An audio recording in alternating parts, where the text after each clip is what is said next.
9 yan, 90909. Bilog yan eh. Hindi, Isa eh. 6 yan. O, dito ka. Anong 6 yan? Paano maging 6? So ayun mga idol, may papatanong ako sa kanya.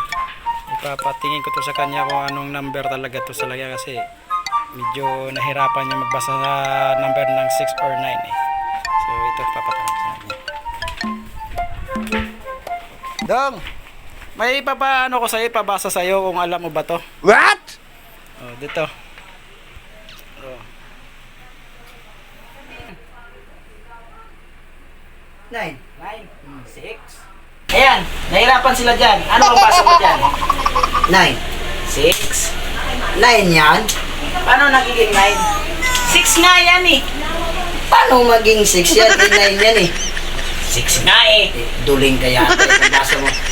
6. 9 yan, 90909. Bilog yan eh. Hindi, Isa eh. 6 yan. O, dito ka. Anong 6 yan? Paano maging 6?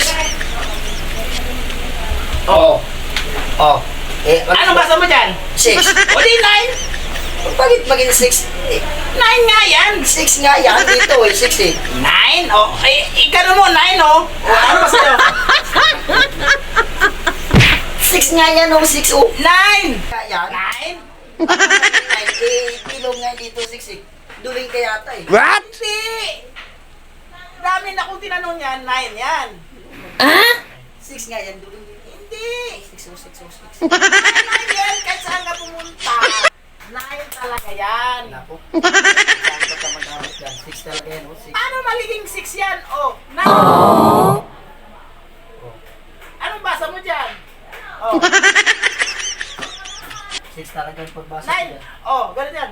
Pwede siya maging 9. Pwede siya maging 6. O, O, pwede. Kung baliktarin mo, 9. O, o, kung balik ka, gano'n mo, 6. 6. O, pa, saan ka nagbabasa ngayon? Sa taas o sa baba? 6 sa... Sa taas. Ang basa nyo lang yan, 9 talaga yan. O, kasi pag baliktarin mo siya, o, 9. pag dito ka magbasa, 9. Pag sa taas ka naman, anong basa mo dyan ngayon? 6. O, tama. Eh, ako, tama. O, paano nagiging 6 yan? 9 nga yan eh. Eh, dito ka sa kabila. O, dito. Baliktarin. Baliktarin. O, O, ano basa mo dyan ngayon? 9. O, di 6 yan. O, kaya bago magsimula ang basa. Tulong yan ako utak ko eh. Eh, 6. 6. O, anong basa mo dyan? Kung nandito ako, babasa ko, 9 eh. O, sige nga, basahin mo nga. O, sa taas o, nasa harapan mo. Anong basa mo ngayon? 6. Diba? O, sabi ko, 6 nga. O, ngayon, anong basa mo dyan? 9. Hindi nga siya, 9. 6 nga. Ano, iwan ko sa'yo, magugulan ako. Gugutom na, kakain na tayo. Ano ba basa mo rito? 6. O,